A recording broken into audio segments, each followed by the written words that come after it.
There's something strange happening on eBay right now, and if you use sold listings to check comps like I do, this issue might make it harder to price your items accurately. Also, shipping rates are increasing soon, so let's talk about both of those. Hello and welcome back to my weekly show where I talk about the ups and downs and in-betweens of selling on eBay. We've got a lot to cover today. I hit up some garage sales this past weekend and found a few interesting things I'd like to show you. I'll run through my sales for the last week like I do every week, and we'll talk about both this strange thing happening on eBay as well as the upcoming shipping rate increases. So let's dig into that first. Yes, that's right. USPS is raising their shipping rates again, this time starting July 13th, 2025.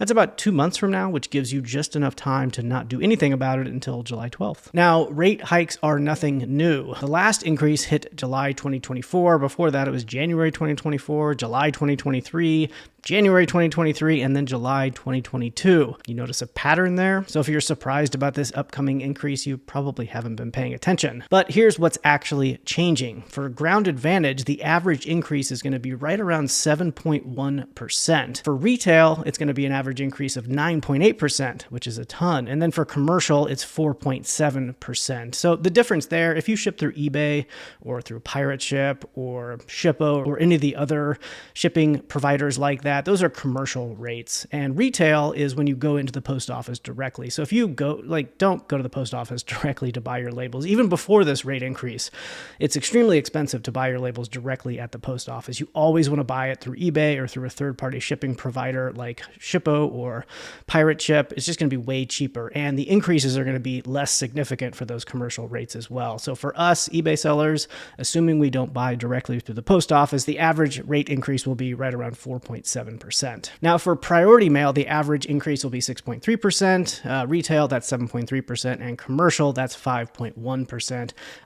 I rarely ship priority anymore. Mostly I'm shipping through Ground Advantage, so maybe 1 in every 30 to 40 packages goes priority these days. And on paper, these increases sound pretty rough, honestly, but before you start to rage list your entire death pile out of spite, let's break it down with some actual numbers. I mostly ship through Ground Advantage, and Flipwise tells me my average label cost this year is $7.10. And so with a 4.7% increase, that's a bump of about 33 cents per order. Last year, from July 13th through December 31st, I shipped 702 orders. And so if I did that same thing this year, I'd be looking at an extra $231.66 in shipping costs due to those rate increases. But that's assuming I change absolutely nothing, which I won't because that would be dumb. So if you use calculated shipping on eBay, congratulations, you're already done here. USPS raises their rates, eBay adjusts your shipping charges, buyers pay the difference, and you move on with life. It's really just a non-issue. But if you use free shipping or flat rate shipping like I do, you'll need to tweak your prices. Otherwise, you're just giving USPS a tip on every sale out of your own pocket. For free shipping, that means, baking the increase into your item price, and so consider adding an extra 5% or so when you do that.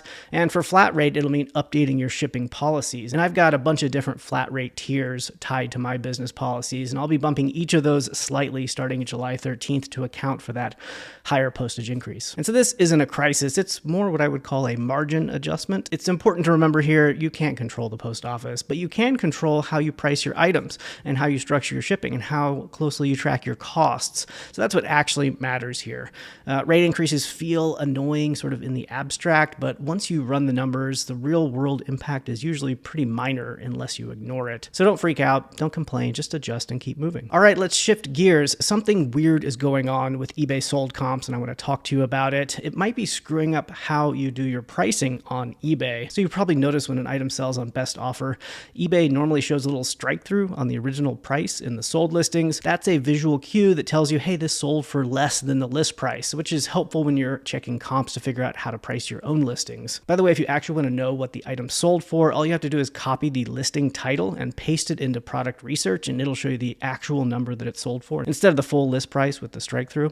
Anyway, but here's the problem. Last week, a viewer pointed something out, and once I started digging, I realized that they were right. Some of my own items that sold on best offer were not showing the strike through at all when I looked in the sold search. They just look like full price sales. So take this doll I sold, for example. It has the strike through because it sold on best offer. It looks totally normal. But then here's a bowl that I sold on offer offer for $16.75 the same day, and eBay shows it having sold for $29.99 with no strike through. It looks like I got full asking price when I definitely didn't. And so Flipwise confirmed the actual sale price, which you can see here, but eBay's public comp data is misleading because it actually sold for like 50% less. By the way, I had this thing in inventory for a long time, so I was happy to just take whatever offer I got on it. Anyway, the same thing happened with a Cards Against Humanity listing. eBay says it sold for $19.99. Flipwise shows the real number, $17.99, because I took a 10% off offer on that one. Once I spotted a few of these, I went back and looked at more of my sold items, and the issue is everywhere. And if it's happening on my listings, there's a pretty good chance it's happening across the board, which means a lot of what you're seeing in sold comps right now might not be accurate. You could be pricing based on false full price sales that were actually discounted. I reached out to some of my contacts at eBay to see whether this was a bug or a deliberate change, and I haven't heard anything back yet. But either way, it's definitely a problem. Most resellers rely on sold comp data to price their inventory, and if that data is off even by a few bucks, it can throw off your strategy and lead to listings that are priced too high or too low. Hopefully this gets fixed, but until then, be careful and check your numbers and product research if you want to be extra careful. All right, speaking of numbers, let's dig into my sales for the week. All right, last week I had a gross sale amount of $1,106 and a net sales of $664. So not too bad. I think I was over $1,000 in net last week, so definitely down a little bit lower this week, but still above where I need to be in order to hit my year-end numbers. My year-end numbers are $30,000 net. That's what my goal is, and so this is still far above where I need to be on the week in order to hit those numbers. You can see the week was, if nothing else, fairly consistent. You know, I didn't have any terrible days. Each day was over $100 in gross sales, so that was nice. My average gross per sale was $44.24. My average net per sale was $26.55. 60% net profit margins. Most of my sales coming from garage sales, which makes sense. I'm going to a lot of garage sales these days. I spent $76.25 on new inventory. The cost of goods that sold over this past week was $98.14. Had $167 in marketplace fees and $177 of shipping label costs. 20 new listings, far below what I was shooting for. Had a couple days off where I just didn't list anything. Mother's Day, all sorts of excuses. And it's just a reminder, don't beat yourself up if you miss days. You know, I definitely advocate that you list every day. It's less about tricking the algorithm. It's more about just getting into habits and routines to build your business. I was definitely under where I needed to be. I try to list 5 things per day, so 35 per week. 20 new listings per week, not very good. I gotta pick those numbers up. Those are rookie numbers. And I had 25 sales. My average time to list was 3 days, which just means the amount of time between purchasing and listing. And my average time to sell was 5 months, which just means the difference between list date and sale date. My return on investment for the past 7 days was 626%. Oh, I hit up a few garage sales over this past weekend, so let's take a look at some of the stuff that I found, and then I'll come back around and talk about my top 10 sales for the week. All right, had an okay day at garage sales today. Didn't hit up a whole lot, didn't have a ton of time, but did get quite a few things, mostly clothing, but we'll walk through it here. All these clothes were $2 a piece. Actually, this one was $3, but this is a Tommy Bahama cable knit sweater, men's XL. This will probably go for 30 to 40, maybe up to 50. Not the right time of year, unfortunately, but that's okay. It'll still sell. I got 3 pairs of Lululemon. You can see there the Lululemon tag there, or logo. These are men's shorts. A good way to tell that it's Lululemon is they have these long, well, this one doesn't have it. Let's see. They have these long tags, because sometimes it's hard to see the logo. But see this long tag? Once I saw that hanging out, I knew it was a Lululemon piece. So there's 3 pairs of shorts there. They were all $2 a piece. They'll probably go between $25 and $35. And then I got a pair of Bonobos or Bonobos, depending on how you want to say it. These are also men's shorts. These will probably go for about the same price. I paid $2. They'll be $25 to $35. I got this Viore. Viore is a very good brand to keep an eye out for. It's just that V right there. This is a long sleeve. Actually, this says Viore right there also. This thing should go for probably upwards of $50 actually, so that was a good find. Also this Masters, so if you want to just see this logo anywhere, you definitely want to pick it up and see it right there. Masters Tech. This thing will probably be worth $30 to $40. I paid $2. I don't know why that says 1. Also got some shoes here. These are Dansko. Dansko's a pretty good brand. It's kind of a saturated brand, but these are in decent shape. They're only $1. And figured why not, might as well get them, and they'll probably sell for $20 to $30, I would imagine. Also got a Amazon Echo. This is the 2nd generation. You can see I paid $10 for it. It is brand new in the box. That's why I bought it. It's worth probably $40 to $50, which doesn't leave a whole lot of room for margin versions at $10, but again, it's brand new in the box. It'll take minutes to list, easy to ship, and it'll sell for 40 to 50, and it'll sell pretty quickly, so I was pretty happy with that. Also, this right here, check that out. It's a Chromecast, Google Chromecast. They don't make these anymore, but this was in the free pile at a garage sale. It's just so strange. I'll get $40 to $50. The sell-through rate for these things are incredible. So this will definitely sell same day or next day, and just getting it in the free pile, just really strange. I don't know why they were giving this thing away, but I was happy to take it. Then we got this music box, this vintage Christmas music box. It was made in Switzerland. Let's see if I can show you underneath there. What is that, Thorin? Yeah, made in Switzerland, Thorin. This thing, I'm not quite sure. It's not in perfect condition. You can see that it has some damage on the tree right there. But there's some comps, anywhere from 75 up to 300. It's not the right time of the year. We'll probably price this up for Christmas season and just wait for it to sell, because I don't mind hanging on to it. Oh, I also got this Sony radio here for $2. These things do really well. This one's an ICF M410V. So anyway, this one should be worth, I don't know, $40 to $50, I would imagine. So one thing you want to do when you buy these is check the antenna, make sure it comes all the way up and stays up. This one's good to go. So all right, let's jump into my sales for the week. These aren't actually top 10 by net. I usually do top 10 by net. Now I'm just sort of cherry picking interesting sales that I have something to talk about or that I want you to keep an eye out for when you're out there sourcing. So let's dig into some of those. Coming in at number 10, Ridley's Games Dog Lover Jigsaw Puzzle, 500 pieces. This was not a good buy. So I think we actually bought this for personal use, and I think my wife put this together and then we sold it. So not a total loss here. This was not a good buy purely to resale, but since we got a little bit of value out of it, we might as well turn around and sell it, and we did for $14.99 with a net return was $1.23. So we paid $1.23 to put together a puzzle. I guess that's not too bad when you think about it that way. But the reason I want to call this out is it's another relist. So look at this. It was listed originally on December 30th, and then Flipwise auto relisting ended this on April 30th, and looks like I adjusted the price a couple days later considerably, and so that's the big reason why it sold there. $24.99.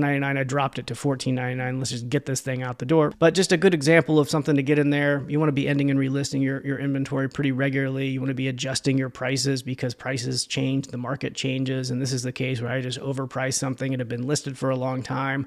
Flipwise auto relisted it. I went ahead and dropped the price on it, and it sold. So it's a good way to just clean out some of that older inventory, is to relist it and adjust the prices. By the way, we'll be releasing that auto relisting feature on Flipwise very soon, so keep an eye out for that. And I've been testing it over this past couple of weeks, and I've generated a bunch of sales that have come directly after ending and relisting. So we've got a couple more coming up that I'll talk about here. Coming in at number 9 is this Cam Clamp Cobra Dust Cap. Let's try to saying that 5 times fast. I don't even know what this thing is. This came in a bulk buy, one of my fixtures bulk buys. I have a $2 cost of goods on it. It sold for $24.98. That's $17.99 plus $6.99 in shipping. The net return was $10.17. Nothing special, but it is cool because I sold it to an interesting location. It's sold to a brewery in Texas, and so I don't know, I guess they're using this on some of their equipment, but I always keep an eye on where I'm sending these items out to and who buys these items, and it's always fun to get an interesting sale that goes to somewhere interesting like a brewery like this or a museum, or sometimes I sell to prop departments for TV shows. Have you ever sold anything like that to an interesting buyer, whether it's gone to something like a brewery? I'd love to hear your stories in the comments. Let me know. Coming in at number 8 is this new in-box Wilton Armalite Serveware Metal Pizzazz Wine Bottle Coaster. I'm calling this thing out, nothing special really. I have no idea why, but I find these things all the time, these wine bottle coasters from Wilton. I don't know why. This must be like a heavily donated item, and I've probably sold 4 or 5 of them in the past 2 years alone, because they just pop up in thrift stores. I'm pretty sure this came from a thrift store. Yeah, Savers. And every time I see it, I'm like, oh, should I buy it? They're never really great sell-through rates. I'm never going to make a ton of money, but at this point, I feel like I have a duty to buy it. Do you have any things like that in your inventory that you just continuously find out in the wild and you're not exactly sure why? This wine bottle coaster is that for me. Coming in at number 7 is this hinged knee brace. This is an orthopedic brace. You got to be careful buying and selling these types of things, especially on eBay. If they are prescription, technically you're not supposed to sell them on eBay. This was not prescription, I don't think. Sometimes eBay removes it, sometimes they don't. I just recently had a brace that was prescription removed. I just need to be more careful about that stuff myself. But these things just sell very, very well. And I often find them at estate sales. and they're usually $5 or less. I don't even know. What did I pay for this one? Yeah, $5 at an estate sale. 5 months ago, it sold for $46.98. The net return was $25.26. These things are just so expensive, though. If you buy them new, and a lot of people don't have insurance coverage to buy them, so they go out and have to spend hundreds of dollars on them, or they can go to the secondary market and get them for $50. So I really like selling these things on eBay if they're not prescription. Just be careful. You can't sell prescription stuff. You can give somebody a really good deal on something that otherwise they would have had to pay hundreds of dollars for. Coming in at number 6 is this Bates Rally Force Low men's shoe. So Bates, I've learned recently, is a shoe that I think police officers and first responders wear and buy. I was at a garage sale last year and bought a lot of different pairs of Bates shoes, and this is, I think, the last one to go out the door. Yeah, 8 months it took to sell. I paid $3. I don't know why they had so many new ones. I bought probably 5 or 10 pair at this one garage sale for $3 a piece. This one sold in 8 months for $46.98. My net return was $26.25. This was just a new brand for me that I hadn't heard of before. Just a little bit different. You don't see them everywhere, but it's a good thing to keep an eye out for. Coming in at number 5 is this Amazon Echo. You just saw it a few minutes ago in my garage sale video. This is just a great example of, again, one where I'm not going to make a ton of money. I did make $26. That's more than I thought I was going to make, but I just knew it was going to sell very quickly. And it's a brand new in package electronic. It has a barcode, makes it super easy to scan and list. I mean, the listing process is 2 minutes, 3 minutes tops to get everything listed and photographed. It's just nothing needs to be cleaned or repaired or tested. It's new in the box. It's easy to list. And then shipping it also takes just a few minutes, It's just pop it in a box and you're off and running. And this thing took 1 day to sell. And so it had a $10 price on it, right? $10? Yeah, it had a $10 price tag on it, which is a little bit high, but I just knew that it was going to sell for $50 in a day, And so there it is, $26.80 in a day for this Amazon Echo. So glad to get it out the door. Coming in at number 4 is this New York Mets New Era 5950 fitted hat. This thing, I've had it for a while, 7 months, not that long. I got it at a garage sale for $4. I don't know why these people had just a bunch of brand new hats like this. And it wasn't like a collection because they had a bunch of duplicates. And so I had probably 3 or 4 of these New York Mets ones. I had a bunch of Pirates ones, a bunch of Cardinals ones. I don't know why they had so many of these hats and why they were selling them for so cheap, but I bought all of them for $3. I think there was 20 of them or so. I think I paid $70 or something for the entire collection. I'll pop a photo up there so you can see that entire collection. But this sold for $44.22. That's $37.23 plus $6.99 in shipping. The net return was $29.46. I've learned since buying these and selling these is hat collectors are often looking for interesting or quirky hats. And this one was interesting because it was from the Futures game. I'm not exactly sure what the Futures game, I think it's related to the All-Star game, but it was from 2009. So this is just not a standard New York Mets hat. It's a New York Mets hat with this Futures game logo right there on the right side. And so that's just kind of an interesting thing that a hat collector might be looking for, to have a slightly different New York Mets hat, for example. And so I did price it up just a little bit, and I priced other ones that were like this up just a little bit to account for that uniqueness. And, took 7 months to sell, but still made almost $30 on it. Coming in at number 3, here's that Google Chromecast that I got at this garage sale for this past week. And it's just so weird that it was in the free pile. They were selling just, crappy clothing from Old Navy for $1, $2, $3, but probably their most expensive thing at the entire garage sale was sitting there in the free pile. And even when I went up there, I'm like, hey, this was in your free pile. They're like, yep, have fun. I'm like, okay. It's just so weird. But this has one of the best sell-through rates that I've seen in a long time. Let's just look at it. I'll just look at it really quick. It's just a crazy sell-through rate. This is what you want to see. When you're checking comps, you want to see 158. Let's change it to new. You want to see 143 results and over 1,500.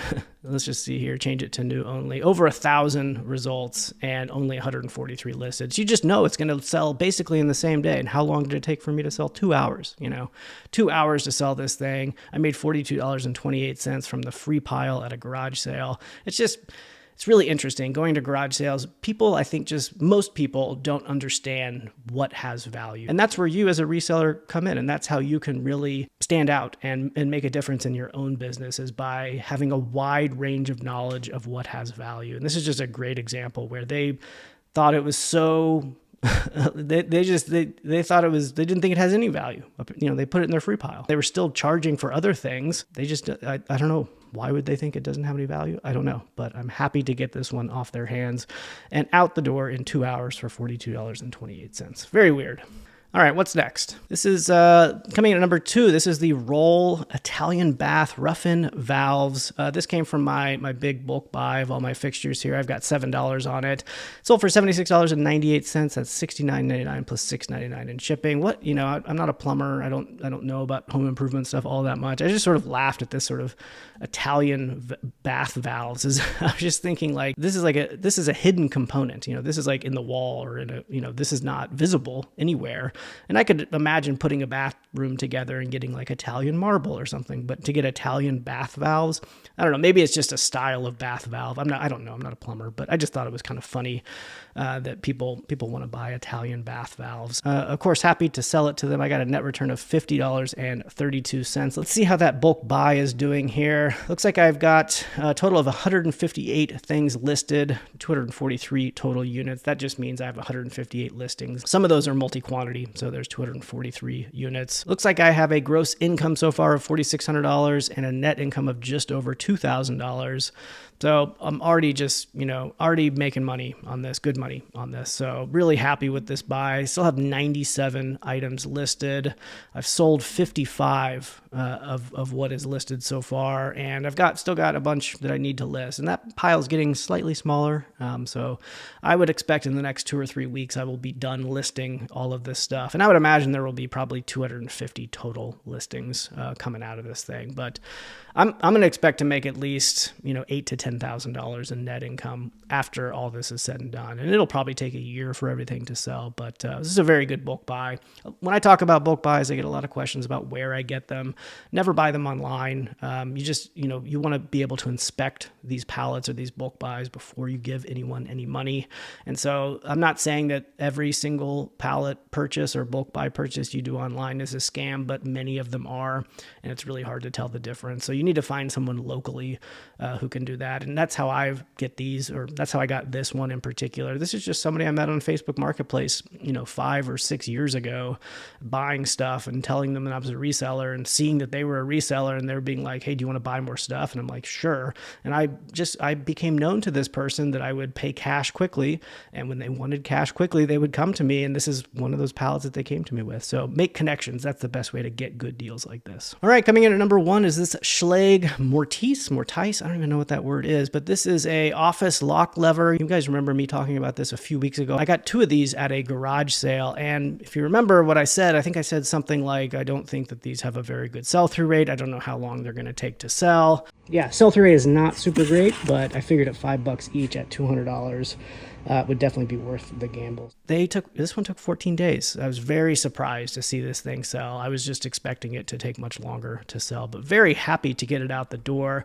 What did I pay? I paid $5 each. So I have 2 of them total, 1 left, $5 per unit. The net return for the best flip of the week here, $152.56 for this Mortise body. I don't even know what this is. This is, some sort of, actually, if you look and zoom in there, I think that's like an occupied sign or a vacant sign. So it's some sort of maybe bathroom lock for an office.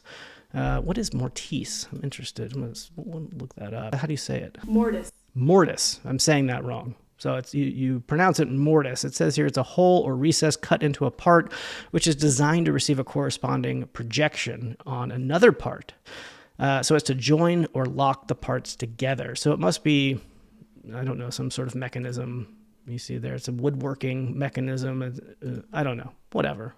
I already forgot how to pronounce it. How do you pronounce it? Mortise. Mortise. Mortise. Mortise. Mortise. Okay, mortise. Schlage Mortise body lock. $200. Can you believe that? 1 more to sell. All right. Now that the lights are out, let's have a discussion. I've been making a lot of stir fries lately for lunch. Lunches are like the bane of my existence. I've worked from home for the last 20 years, and you would think that in 20 years I would know how to just like make good, healthy, cheap lunches. But every day I'm like, oh God, and I go through these cycles of planning where like some weeks I'll do meal planning and I'll have like a really good idea of what I'm going to be making for lunch. And other weeks I'm just like scrounging around and eating a jar of Pringles for lunch. And so, but anyway, lately I've been doing stir fries and doing a lot of stir fries. I just buy like frozen vegetables at Costco and then some sort of protein at Costco. And then prep it, and then every day I sort of mix it all together and cook it. And the reason I'm bringing this up, the reason it's so important to talk to you about this is water chestnuts. Like this frozen vegetable bag that I get, which, because I got it at Costco, it's probably like a 50-pound bag or something.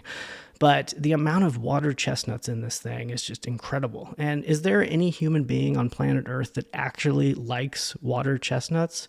It's not that I dislike them. It's just they offer no value. They're like these small discs of styrofoam. Like they have no flavor. The texture is weird. They add nothing. And there's 800 million of them in this bag that I have to pick through every time. So, if I see anybody in the comments telling me they like water chestnuts, I'm sorry, I just don't believe you. I'm going to call you a liar. You don't like water chestnuts. Nobody likes them. They're a filler product.